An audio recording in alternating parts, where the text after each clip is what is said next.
Hi friends, this is Wendy. Today we're going to be using Nancy's Lilac Bouquet from Honeybee Stamps. And I've got some distress ink, some post-it note tape, and I have predetermined the colors I'm going to use for my Copic markers, and I've written them out here in case you want them. You can always rewind and pause the video there if you need to write those down if you want those. So for these cards, we're going to make 2 cards today.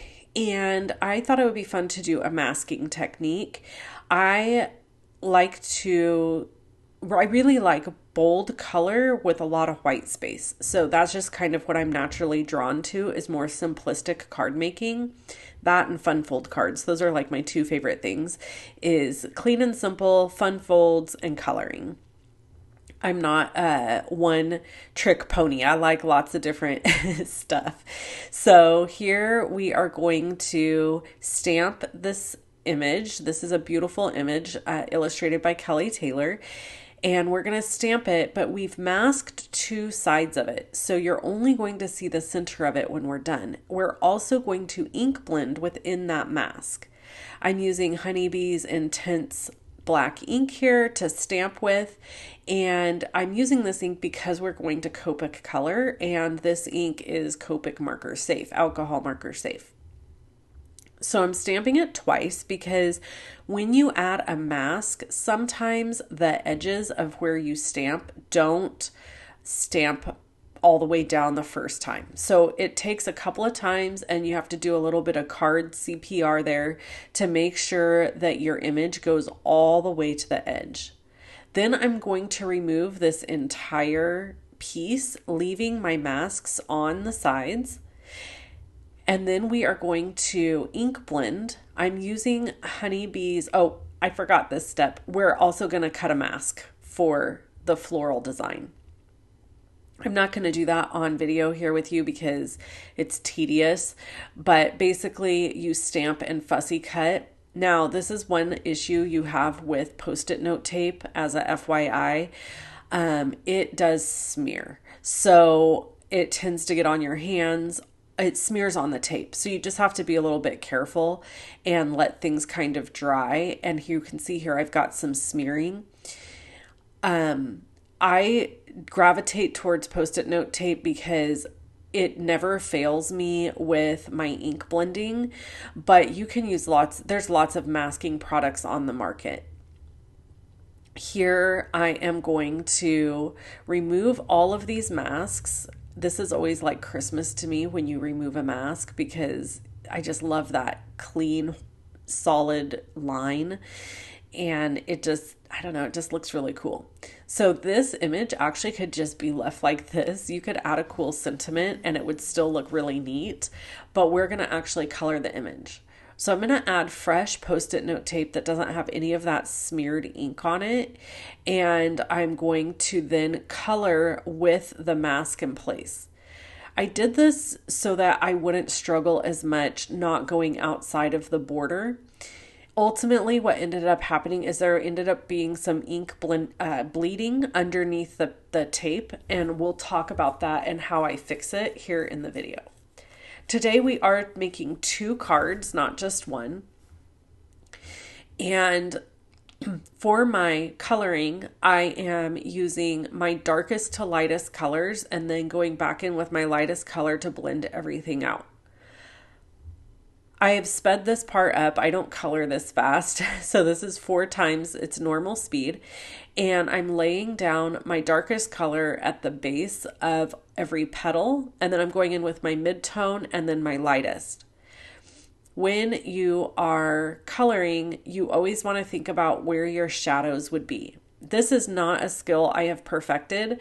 I actually struggle quite a bit with coloring things in a light source correctly. And the reason I'm sharing that with you is because I think that a lot of people avoid doing alcohol marker coloring because they feel like they're not, quote, good enough to do it. The truth is, we all learned to color when we were about 4 or 5 years old. We sat and colored in coloring books. We colored at school, and we were taught to stay in the lines. But with that, I just say to you, anybody can color. And even if you were to use one color and not do any shading at all, your project is still going to be beautiful. Here you can see in my oranges that there's not much differentiation in the coloring. In my second card, I learned from this mistake and I went in with a much darker, you'll see here, I used a much darker base color, a YR09. And I realized that I needed more depth. Now, in my second card, my orange flowers turn out looking much more dramatic because I learned from this one. So I share that with you because even though I'm here on Honeybee's channel and my own channel sharing how to do these things, I don't do them perfectly and I'm still learning. It is a journey for everybody. They say that it takes 10,000 hours of doing something before you are an expert at it. And I doubt I've colored for 10,000 hours with Copic markers. I'm probably getting into the thousands for sure. But it just takes practice and then it takes learning. So I will be attending the Honeybee retreat in the end of March, and I'm super excited about that. I don't know if any of you are going to be attending, but I would love to meet anybody who is going. Obviously, I'm excited to make new friends, and I'm excited to learn some coloring tips. I know that there will be some other awesome design team members in attendance. So what you saw there is I used my 100 black Copic marker and I went on the edges and I just drew a straight line with my T-square ruler. And I did that because there was some bleeding over on my edges and I didn't want that. So that gave me a crisp, clean look on the edges. And we're going to come back to that card. This is the second card that we are making. And for this card, I decided I wanted a bouquet coming out of the wood crate that is part of the stamp set. So I stamped the bouquet first, masked it. Then I stamped the wood crate. And now I'm going to stamp the wood crate on a piece of masking paper. And then I'm going to cut out this piece and I will apply this over the top of the stamped crate. And then we're going to do more ink blending. So in this video, I'm really showcasing how you can create cool backgrounds using ink blending and then have a nice focal point. These cards are not complicated to make at all. They're very simple cards, but they're great for people who don't have a lot of supplies. So for example, here you can see I'm using one ink color. I am using simple Post-it note tape and I'm using one stamp set. And we are able to get two totally different looks out of our cards using these products. This is the Honeybee blending tool, by the way, which gives a beautiful soft blend. I really like their blending brushes. The big ones are very nice, especially because it gives you this nice, soft, even blend. So here I'm making a pattern. So in the last card, I just did one solid line, but in this card, I'm making a pattern. I'm going through and moving my pieces and I'm just eyeballing it. I'm not measuring or anything because at the end of the day, when we give our cards to somebody, they're not inspecting it like we do. They're not looking for every little error you've made. They're just looking at an overall finished product that is beautiful. So here I have finished off the pattern in the background and I just went for kind of a soft blue using that tumbled glass distress ink, and then I'm coloring. Now you see how much more dramatic my flowers look in this card. That's because I learned some lessons from the last card. I didn't show you the coloring for this one because I already showed it to you for the first card and I did all the same colors. The only difference is in those orange cards. I ended with a Y18 for my lightest and I started with a YR09 for my darkest. Here I'm coloring the crate and same with this. I learned a little lesson that my dark color for the crate in the middle wasn't dark enough. So I actually ended up going back in with a E79 to darken up that little center line. You see me doing that here because I wanted there to be more of a dramatic difference there. One of the things I have learned is that using darker colors is a little bit scary because once you've used them, you're committed. So I tend to fall in the category of using a lighter color first and then going back in with darker colors if I feel like I need them. So there's some fantastic sentiments in this stamp set, and I couldn't decide on one, so I stamped all of them. And the great thing about doing this and die cutting all of these out is now I have them for future cards. I just put them in a little cello bag and tucked them in with the stamp set when I cleaned up and put everything away.